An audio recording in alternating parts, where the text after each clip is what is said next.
Savoir et comprendre les plus récentes nouvelles qui nous touchent. Tout savoir en 24 minutes. Bienvenue à Tout savoir en 24 minutes. Bonjour Mario. Bonjour. Journée qui déborde d'actualité. Commençons tout de suite avec les affaires judiciaires alors qu'on a eu droit à toute une scène d'horreur plus tôt aujourd'hui à Laval. Tout commence alors que les policiers de la municipalité sont appelés à répondre à une vérification qui est demandée par la police de Montréal. Il y a un collègue de travail d'un homme qui a reçu des courriels qui contenaient des menaces de mort et des photos de ce qui semblait être un homme ensanglanté en avant-midi. Des photos plus que bizarres, plus qu'inquiétantes. Des photos de ce qui semblait presque être un meurtre, ni plus ni moins. Et là, la police de Laval se rend sur place pour faire des vérifications sur la rue d'Orly et finalement se rendre compte qu'à l'intérieur, il y a 2 hommes inanimés sur place qui sont confirmés décédés quelques temps après. Et on confirme très rapidement qu'il s'agirait d'un meurtre au couteau suivi d'un suicide par la suite. Donc, d'un plus jeune homme qui aurait tué son père. C'est ce qu'on comprend. Un homme de 44 ans. Et là, plus la journée a avancé, plus on a confirmé cette thèse-là. Et retrouver l'historique de l'individu en question, parce qu'il y en a tout un. Oui, parce que cet homme-là est connu des services policiers parce qu'à l'été 2000, il a purgé une peine de prison pour avoir tué son ex-copine de 15 ans, lui qui avait 20 ans à l'époque et qui aurait assassiné cette copine en pleine rue à Laval, encore une fois, poignardé, donc une attaque au couteau à ce moment-là, avait été accusé de meurtre prémédité, mais avait fini par plaider coupable, donc une accusation de meurtre non prémédité. Elle avait tenté de se suicider à ce moment-là, elle avait été rescapée des eaux de la rivière des Prairies par les services policiers. En passant, à cette heure-ci, on nous dit de ne pas révéler son nom, mais l'histoire est quand même connue. Oui, puis j'ai pu aller faire quelques vérifications. Semble-t-il, c'est un homme qui aurait tenté de se suicider même à plus qu'une reprise. En cellule, aurait tenté de s'enlever la vie en attendant son procès. Mais cette fois-là, avait été sauvé des eaux de la rivière des Prairies, in extremis. Oui, ni plus ni moins. Donc, plusieurs tentatives de suicide à l'époque après les gestes qui lui avaient été reprochés. Donc, on comprend que lui n'avait pas le droit à une libération de prison avant 11 ans. Et il s'est passé 20 ans et plus depuis tout ça. Donc, on comprend qu'il était libéré depuis ce temps-là et qu'il aurait, du moins, il est soupçonné d'avoir tué son père, lui qui se serait suicidé par la suite. Donc, c'est une autre histoire. Mario, on en parle souvent des libérations par la suite ou des gens réhabilités. On se comprend. C'est le devoir de la prison puis du système carcéral de réhabiliter les gens pour la société. Mais c'est sûr que quand on voit des récidives comme celle-là, puis des fois, des années, des décennies après, ça fait toujours bizarre quand même. Ouais, c'est un événement. On attend plus de détails, mais il faudrait qu'il y ait des individus. Ça donne un peu l'impression que des individus à problème, toute sa façon de se comporter, d'envoyer une photo à un collègue de travail. Donc, est-ce que c'est quelqu'un qui a des problèmes de santé mentale? Est-ce que c'est quelqu'un qui pète une coche, mais qui perd carrément le contrôle de lui-même? Quand même. 11 ans, je suis curieux de revoir les circonstances.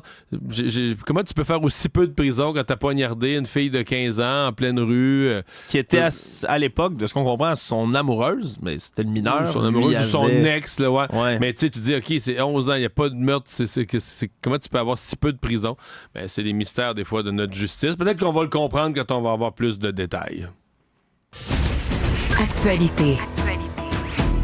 Dans les autres nouvelles qui sont tombées cet après-midi, un qui concerne Montréal et plus particulièrement un organisme qui a été sous les feux de la rampe, je vais le dire comme ça, ou plutôt sous le feu des projecteurs dans les derniers mois de l'Office de consultation publique de Montréal dont je parle. Eh bien, Guy Grenier, qui était le secrétaire général de cet office, a été congédié lundi. C'est ce qu'on apprend aujourd'hui, après bien évidemment les révélations de nos collègues du bureau d'enquête qui avaient entraîné en novembre tout un déclenchement, une avalanche de nouvelles autour de tout ça. Les dépenses douteuses, notamment de restaurants, notamment de voyage. On se souvient des huîtres en voyage, par exemple, des dépenses douteuses qui avaient été faites un peu par plusieurs membres de cet office de consultation publique de Montréal. Déjà, à la suite des révélations, je rappelle que Dominique Olivier, qui était devenue la numéro 2 de l'administration Plante, qui était la présidente du comité exécutif, elle avait démissionné de ses fonctions parce que c'était l'ancienne présidente de l'OCPM jusqu'en 2021.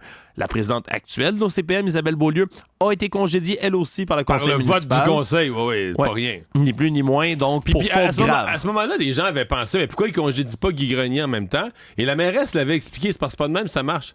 C'est la nomination du conseil, c'est le président ou la présidente. Le conseil nomme pas tous les employés, nomme un président ou une présidente. Ensuite, il y a un conseil d'administration. Il y a une façon de procéder. Et le DG, c'est pas une nomination, c'est une embauche.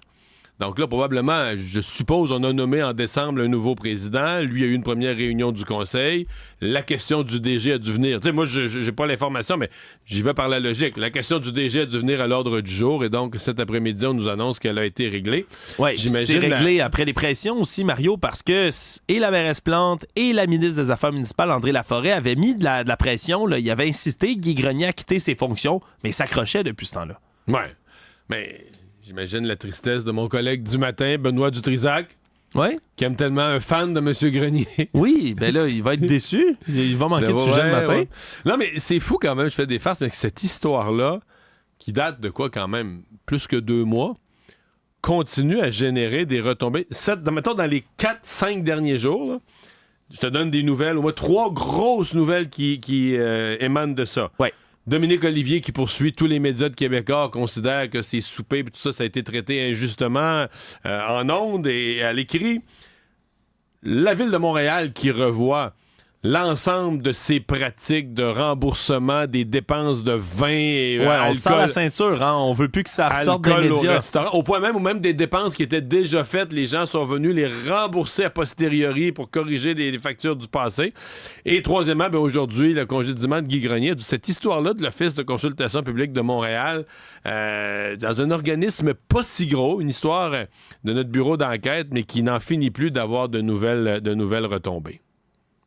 Savoir et comprendre, tout savoir en 24 minutes. Hier, on vous a livré la première partie de ce sondage léger sur les intentions de vote, mais il y avait une deuxième partie et déjà Jean-Marc Léger, dans le précédent épisode, était avec nous et nous avait laissé là, sur une note mystérieuse en disant que l'effet Denis Coderre allait être mesuré dans la deuxième partie.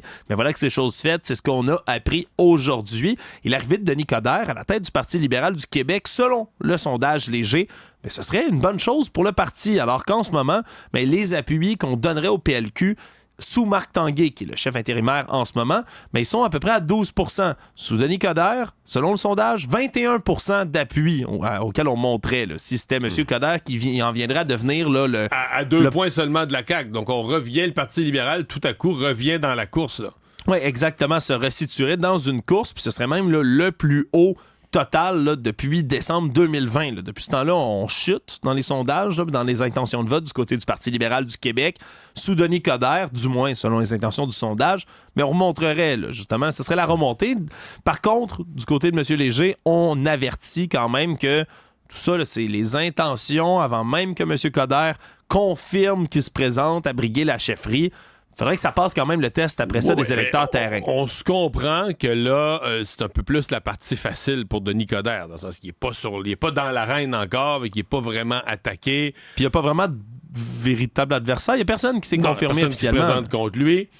Mais quand même, ça vérifie une première chose. Parce qu'il y a eu une grosse présence médiatique là, sur quelques semaines.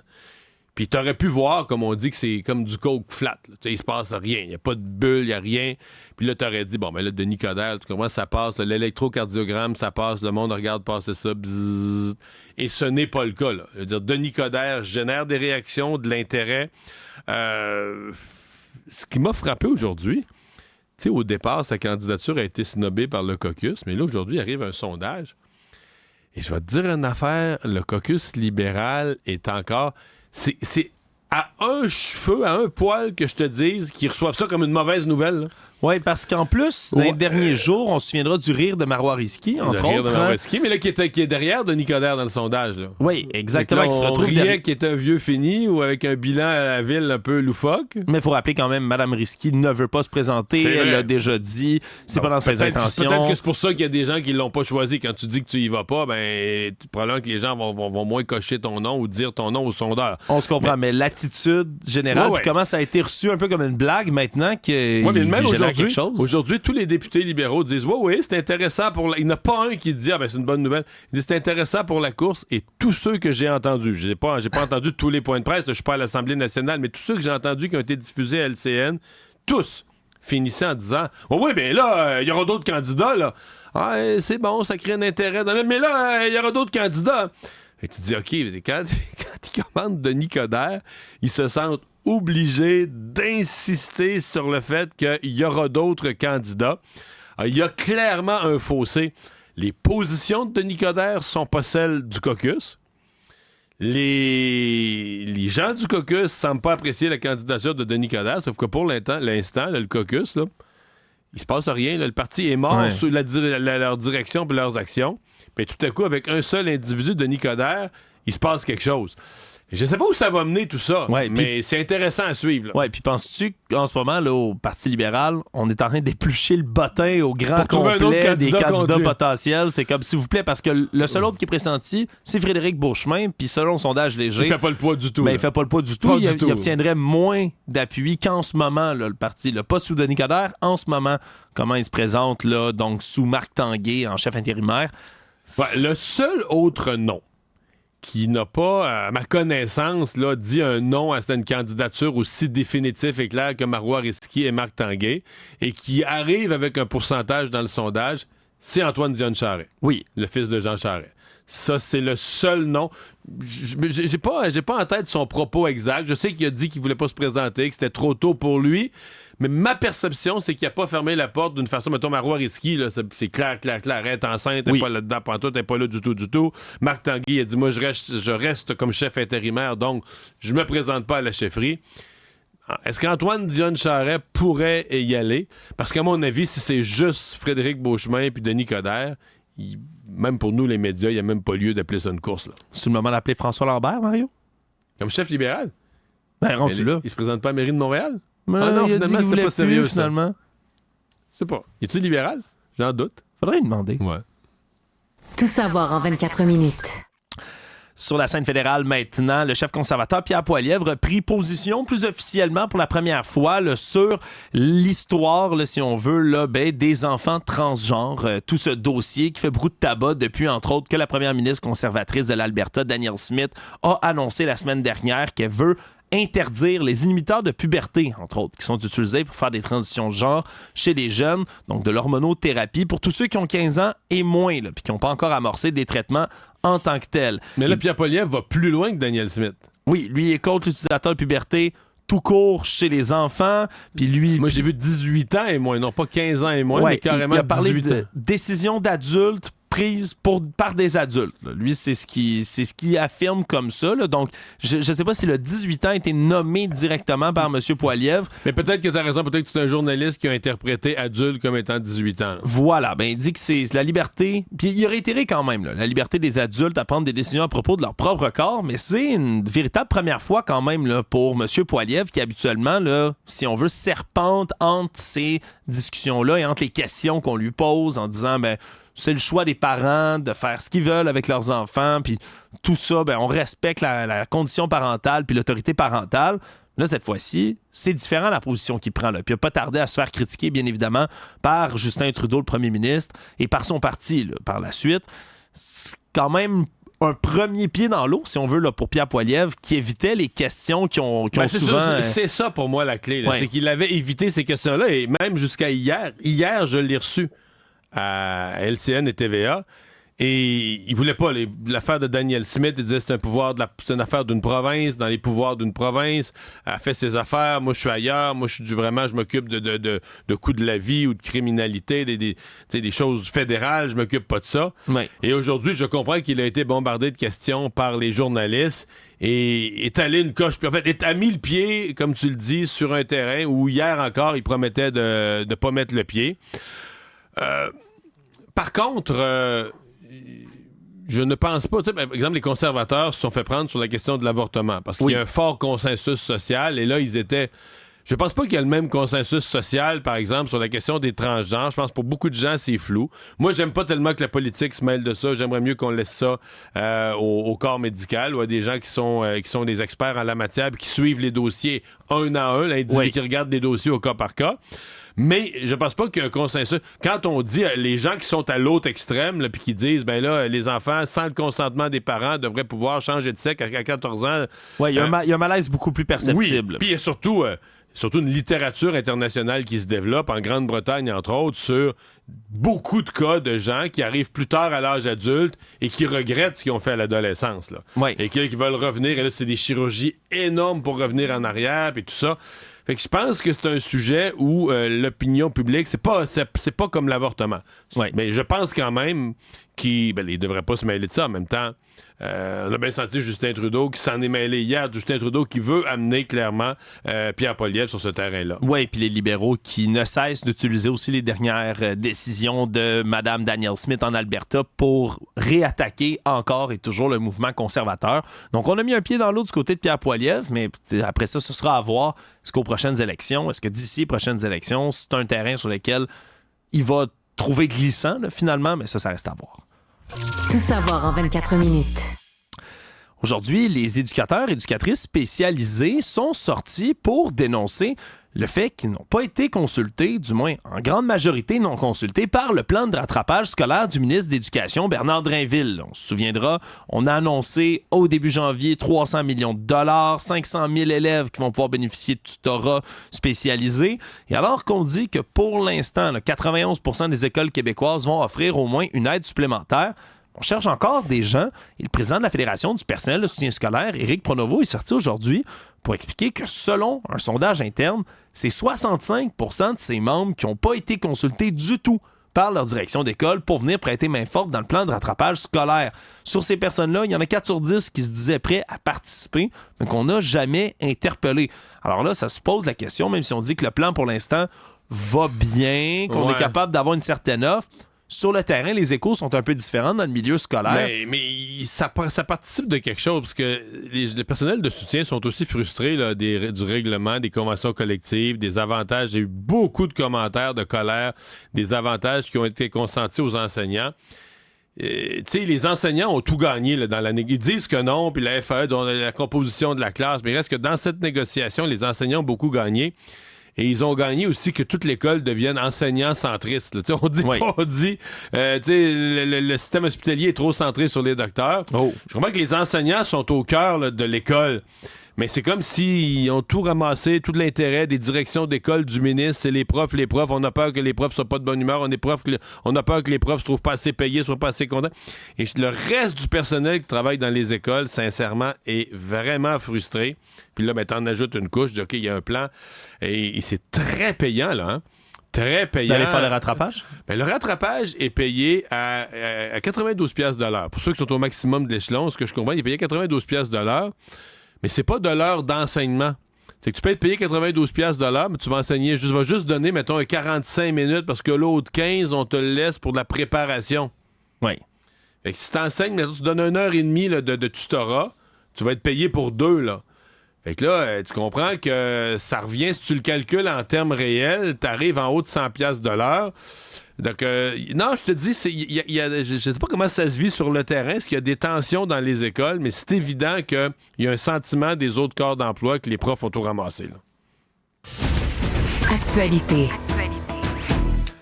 Un jugement a été rendu aujourd'hui concernant les demandeurs d'asile qui est venu invalider une histoire qui remonte à 2018.